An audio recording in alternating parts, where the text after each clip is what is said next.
Salut tout le monde et bienvenue dans votre horoscope pour la semaine du 5 au 11 juillet. Mon nom c'est Gabriel, je suis astrologue et ensemble je propose qu'on regarde un peu les transits qui vont se passer dans le ciel pour nous. Alors on débute la semaine avec une lune en taureau qui vient faire un sextile avec Neptune en poisson, donc vraiment on a un réveil assez doux, assez rêveur, un peu comme un début de semaine mollo, tranquille, tu sais. Un sextile vient générer des opportunités, puis Neptune c'est la planète de la spiritualité, un peu de la subtilité, ce genre de choses-là, donc je pense vraiment qu'il y a peut-être un bon moyen de se réveiller serein, tu sais. Donc vraiment prendre le temps de peut-être prendre un matin léger, puis de commencer sa journée comme ça. En après-midi, ça va venir s'intensifier un petit peu parce que la Lune va venir faire un aspect de trigone avec Pluton. Donc Pluton, c'est une planète qui intensifie, mais elle est dans un aspect de trigone. Alors donc, ça vient comme augmenter la puissance de la Lune.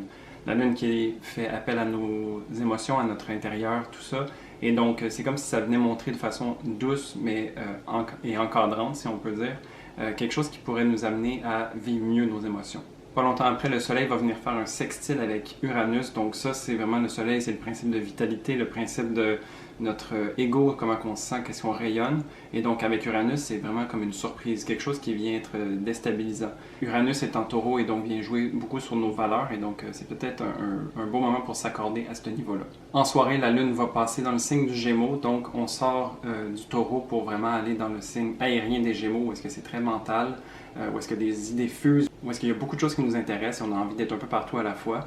Alors, c'est vraiment comme de prendre ça léger, de prendre ça avec un peu un grain de sel, tu sais, puis d'aller voir les choses, mais pas trop en profondeur, s'assurer de s'étendre un petit peu plus.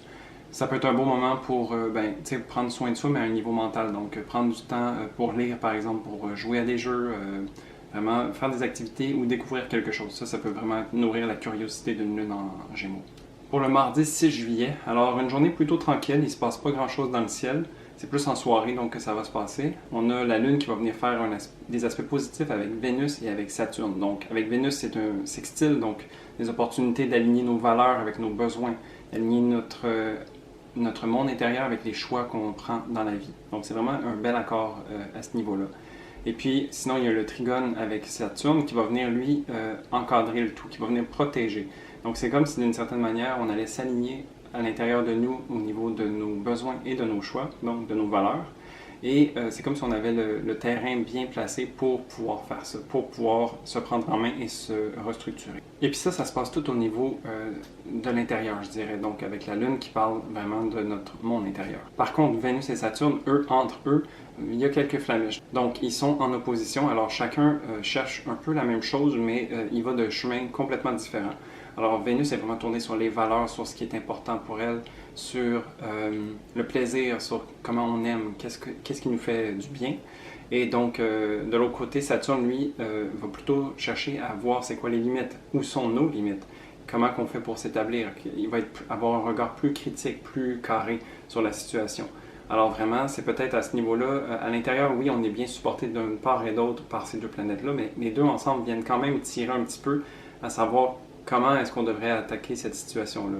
Est-ce qu'on devrait y aller plus avec notre ressenti, avec l'énergie de Vénus, ou est-ce qu'on devrait y aller de façon plus pragmatique avec l'énergie de Saturne?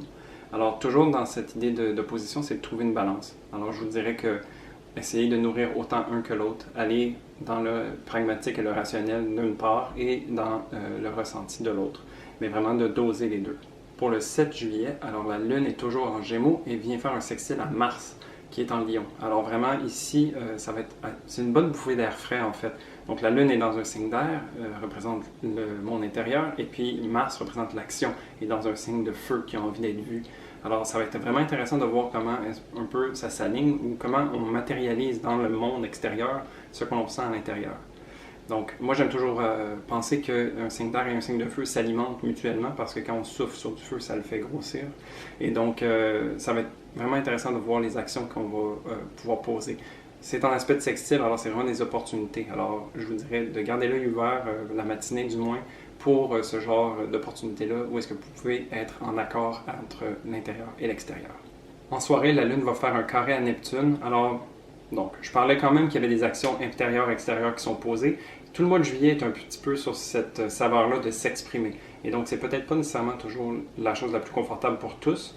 Et donc, un carré avec Neptune, ça peut venir apporter un certain brouillard ou un certain mélange, où on ne sait pas trop est-ce qu'on a fait de la bonne chose. Alors, étant donné qu'on a pris beaucoup d'actions peut-être dans la matinée, c'est peut-être un moment de réflexion, où est-ce que la Lune est toujours dans un signe d'air et commence à se poser des questions, commence à peut-être tergiverser, puis voir les choses de trop d'angles de vue différents à la fois, puis ça vient créer une certaine confusion. Alors, je vous dirais que peut-être en soirée, ça va être important de peut-être se poser puis de refléter sur les actions qui ont été posées peut-être cette journée-là. Pour le jeudi 8 juillet, la Lune va venir rejoindre Mercure qui est en Gémeaux. Alors ici, il y a beaucoup cette semaine, je crois, d'extériorisation en fait, où est-ce que la Lune va faire des aspects avec des planètes qui lui portent à mettre à l'extérieur qu'est-ce qu'elle ressent à l'intérieur. Alors Mercure, c'est une planète de communication, d'échange, de communauté. Alors vraiment, ça va être, je crois, important de communiquer de façon juste qu'est-ce qu'on ressent à l'intérieur. Ça fait quelque temps qu'on était en rétrogradation et maintenant on a commencé à avancer avec Mercure. Sauf qu'il est quand même dans une période qu'il a déjà vécue, ce qu'on appelle une période d'ombre. Et donc, vraiment, c'est comme si on commençait tranquillement de mettre en mots les choses qu'on a intériorisées et puis qu'on est prêt à sortir à l'extérieur. Alors, c'est un petit peu ça que ça vient nous proposer, c'est vraiment d'extérioriser les idées qui se passent à l'intérieur de nous. Pour le jeudi 8 juillet, la Lune va passer dans le signe du Cancer. Alors, il y a vraiment eu beaucoup d'effervescence un petit peu avec la Lune en Gémeaux qui a été un petit peu partout, puis très curieuse et tout ça, très énergique. Maintenant, elle se replie dans le signe du Cancer, où est-ce qu'elle va venir faire une intériorisation à nouveau, où est-ce qu'elle va venir se recentrer sur ses valeurs, se recentrer sur ce qui est important pour elle, reconnecter avec soi. Donc vraiment, c'est une lune beaucoup plus sensible, elle est en domicile et donc elle se prépare également à aller faire la nouvelle lune. Et donc vraiment, c'est ce retour à soi, ce retour intérieur, où est-ce qu'on peut peut-être voir les choses qui ont été un petit peu plus extérieures à nous depuis quelque temps, comment est-ce que ça se place toujours? Est-ce qu'on est toujours en accord avec nos valeurs? Est-ce qu'on se sent en sécurité? Donc, c'est ce genre de questions-là que la Lune en Cancer vient nous poser. Elle est très bien supportée, cette Lune. Donc, il y a Jupiter qui va venir faire un aspect de trigone. Jupiter qui est toujours en Poisson et qui est en rétrogradation en ce moment, donc qui a cette qualité intérieure également. Mais Jupiter, c'est surtout la planète bénéfique du ciel. Alors, c'est une planète qui vient apporter beaucoup de chance et beaucoup de félicité à tout ce qui touche en aspect positif et vient amplifier aussi. Donc, c'est vraiment cette période d'introspection va être importante et bénéfique pour tous. Sinon, en après-midi, on a Vénus qui va venir faire un aspect de carré avec Uranus. Donc, Vénus est rendue en Lion. Vénus, c'est les plaisirs, qu'est-ce qui nous fait du bien, comment on aime, c'est les relations qu'on a avec les gens. Donc, en Lion, il y a vraiment cette énergie de feu, de fougue, qui a envie de justement se laisser aller, d'être créative et tout ça. Et donc, avec un carré à Uranus, c'est un peu une difficulté peut-être à sortir de cette coquille-là. Alors, c'est comme si on avait vraiment le feu intérieur qui nous brûle et qu'on a envie de sortir, qu'on a envie de s'exprimer et de pouvoir partager avec les autres. Mais c'est comme si peut-être il y a quelque chose qui vient nous bloquer, quelque chose qui vient nous mettre le doute d'une certaine manière. Ça joue beaucoup sur nos valeurs en ce moment. Et donc, c'est de voir, avec le travail justement qui va être entamé avec la Lune, est-ce que nos valeurs, Vénus, est-ce qu'ils sont toujours alignés avec ce qu'on ressent à l'intérieur de nous? Donc, Uranus vient nous poser des questions qui nous remettent sur le droit chemin, qui nous rectifient d'une certaine manière. Alors, ça serait important vraiment de se poser des questions, à savoir si on a cette justesse à l'intérieur de nous qui nous permet d'avoir autant les actions, les besoins et les valeurs tout alignés. Pour le samedi 10 juillet, donc la Lune qui est toujours en Cancer continue et fait un aspect de trigone positif avec Neptune et donc vient ajouter sa saveur à ce moment très émotionnel, sensible, doux. Alors ça va être vraiment une belle matinée encore une fois, ce samedi-là où est-ce qu'on se réveille un petit peu serein et puis on est bien, on peut vraiment en profiter. Ce serait une journée parfaite pour prendre un bain par exemple, puis peut-être se reposer, vraiment chercher quelque chose qui nous nourrit. En soirée, la Lune va transitionner dans le signe du Lion, donc vient s'ajouter à tout ce qui est déjà en Lion. Alors on parle de Mars, de Vénus, et puis vraiment ça commence à réchauffer. Donc on profite bien de l'été, on est bien placé, on a envie d'être comme un enfant, on a envie de s'amuser, on a envie de suivre son cœur et tout ça. Et donc la Lune, le monde intérieur, nos émotions, on vient se mettre à l'avant de ce niveau-là, à ce niveau-là. Une bonne chose pour cultiver une Lune en Lion, c'est vraiment de s'amuser, d'être vu aussi. Donc c'est de s'assurer d'être bien entouré.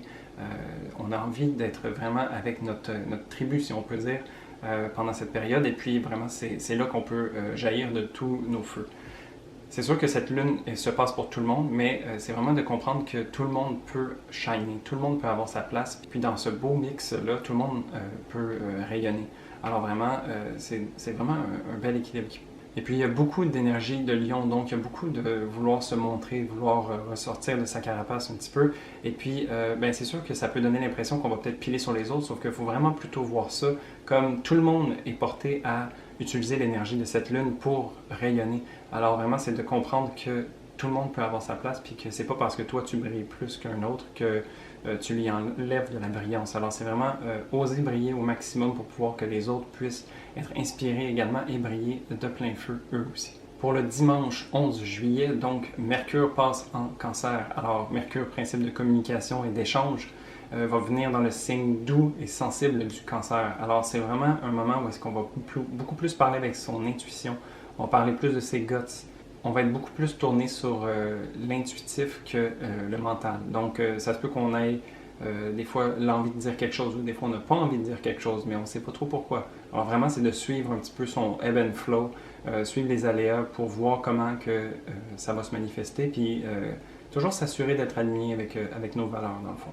Et pour finir cette semaine, la Lune va venir faire une opposition avec Saturne qui est en Verseau. Donc, un peu ce que je parlais la journée précédente, cette idée de vouloir rayonner, c'est comme si Saturne, en opposition, venait peut-être mettre ses limites ou venir nous mettre des bâtons dans les roues. Mais il faut voir plutôt cette opposition comme une opportunité de construire le podium sur lequel on peut se lever. Donc, au lieu de voir que c'est des restrictions qui nous sont imposées, peut-être voir qu'on est en train de construire quelque chose de tangible et solide sur lequel on peut monter pour pouvoir s'exprimer.